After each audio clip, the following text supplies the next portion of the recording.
Really thankful for the SPFL and William Hill to come together with Epic to be able to deliver this programme. And as we've seen from the impact, I think it was much needed up here in Scotland.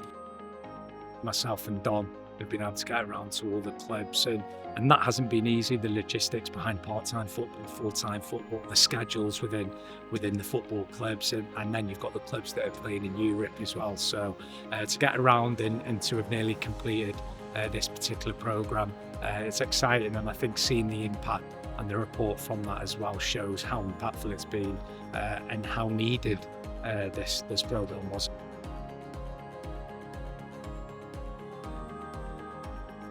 Mark spoke about his behaviours and how they changed. So as much as you might not be a gambler yourself, you might identify a change in behaviour, a change in personality with your friends or family, and it is important to ask the question every now and again when you do see these changes, just to make sure everything's okay and make sure that nobody's suffering.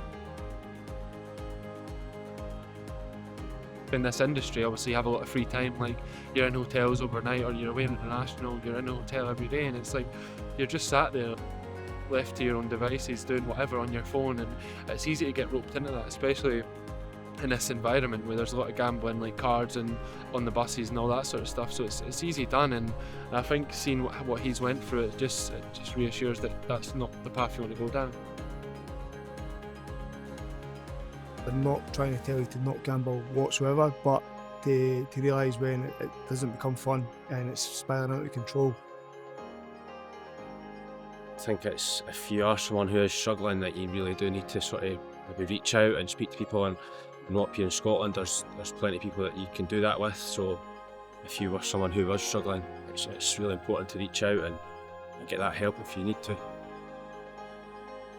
Obviously, after the completion of year one, now we look forward to next season, going to our partnership of year two, and that will now be able to deliver to the academies, women's football, to get more supporter sessions and community trust sessions. It is something that we have done this year, but we're hoping to get into more clubs and deliver them vital sessions. It's not just players that need this education. You think of the supporters on a match day.